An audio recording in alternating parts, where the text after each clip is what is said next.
Hey everybody, just want to make a video for you on some options for your tutorial appointments. As you know, when we get back from spring break the following week, students will be allowed to come on campus.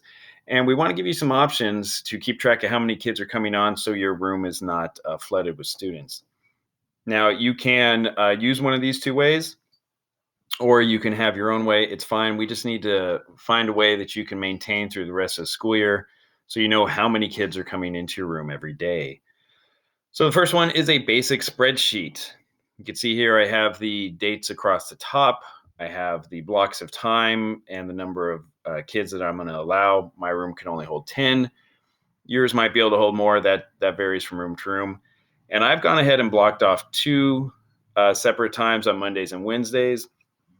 And then on Tuesdays and Thursdays, I have 3 blocks. So a lot of options here on how you want to set this up. If you remember, we said we didn't want students to be able to edit this. So the easiest way around that is to post it in your Google Classroom as an announcement. So if you just go to your stream, announce something, I will just say tutorial signups. I'm going to go to my drive and add it in. And the nice thing about this, once again, you don't have to worry about it being settings or anything like that. As an announcement, it's just view only. So add it, post it, and there it is. Now, the problem here is the front end is really easy to set up, but now the back end of you will have to maintain this. Kids are going to be emailing you, signing up for appointments, and to keep it accurate, you're going to have to be adding them in, as soon as you can, so that kids that go look at it, they can actually see, oh, there's 4 openings here. I'm going to go on this time. So just keep that in mind. But once again, I don't know how many kids are coming in. You kind of figure out, maybe this will be easy for you. It also is easy to do weeks. So if I have my first week here, it's easy for me to click down here, hit duplicate, and then just change the dates on top. So, front end for spreadsheet is really easy. Just keep in mind, you're going to have to maintain it by putting in the people themselves. The second option is a Google form. This is kind of the exact opposite. It is a little bit more on the front end to where you have to set it up to get it to work. But once it's set up, you don't have to touch it again. It's done. So we're going to use an add-on called Choice Eliminator. And there's a couple things that we need to do ahead of time just to make sure it runs nicely. So you can see here I have my basic form here, just the name, ID, period, whatever you want to put in. And then I have my blocks of time, and you can see here, my questions are drop downs, and that's the first thing what we want to do is we want these to be drop downs instead of multiple choice. You can see you do have 3 options: multiple choice, checkbox, drop down. For the scripts to run accurately for Choice Eliminator, it does need to be drop downs. So just keep that in mind. The second thing that I like to do is open up the spreadsheet ahead of time. So once again, to get there, if you didn't see it, I'm on the questions. I click the responses tab and then the green box, and it's going to open up my spreadsheet that'll get all the responses. And you can see the questions here on top. Now, this is just the first week I've loaded in, but if I really wanted to just, get it done, I could actually load in the entire second semester of dates that I know for tutorial and then not have to worry about it. And remember, it is easy to just hit the copy button here, and those times are going to be locked in. So now that I've done that, we want to get the add-on. So the add-ons are located here under the 3 dots. And I'm going to go here, add-ons. It's going to go ahead and open up the marketplace, and I'm going to search for Choice Eliminator. And as soon as I type in choice, it shows up. There it is. Click that on. You want to install it. Give it permission. It just needs to rewrite your form every time a choice has been eliminated. So now I have that done. Now we need to eliminate it. So to access it, you're going to go to the puzzle piece. Click on Choice Eliminator 2, and it's going to pop up.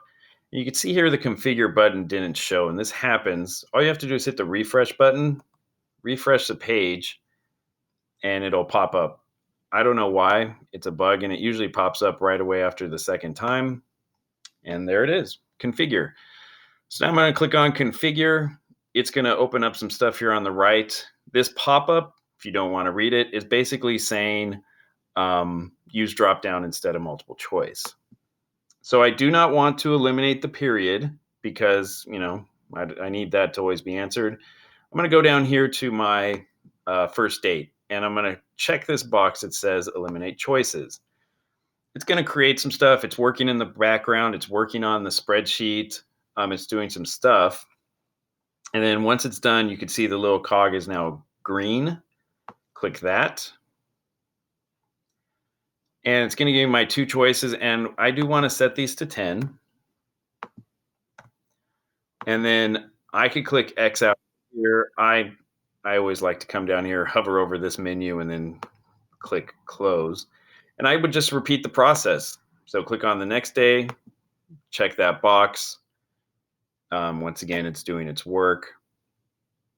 Click on the green when it lights up. So once again, this is going to be a little bit more on the front end. But once it's set up, especially if you put in all the dates for the rest of the semester, once it's set up, you don't have to worry about it again. And click close. Now I'm not going to keep going. I'm going to show you some other thing that you do have to keep note of. Choice Eliminator will automatically turn these questions into must answered, required, and we don't want that. So I'm going to go ahead and uncheck that. You can see it did it to these.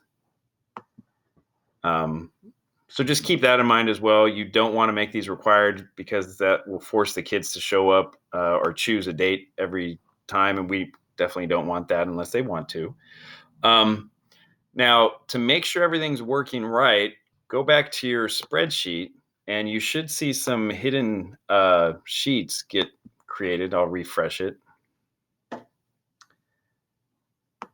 There they are. So each one of these is now a hidden sheet that keeps track of the question. And you can see there it's eliminated to 10. Once it hits 10, it's going to go away. And so that's the nice thing about your choice eliminator. Once it's set up, I'm done. I don't have to do it. So now, if I show you what it looks like for a student, I'll just put in.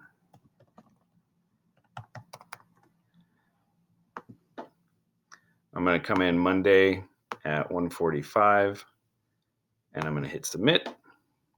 And if I go back to my spreadsheet, you could see this is now changed to a 1 because one person has answered it. Once it hits 10, that option is going to disappear. So you never have to worry about that. Going back in and seeing if too many kids have signed up. And then you could go back here to the actual tab to see who's coming in on Monday. There'll be times there and Wednesday. And then there's more options to format this as well. Choice Eliminator, a little bit more on the front end, but once it's set up, you're good to go. So those are just two options. Like I said, choose which one's easiest for you to maintain through the rest of the year. And if you have another way, that's fine. If you have any questions, let me know. Thanks for watching.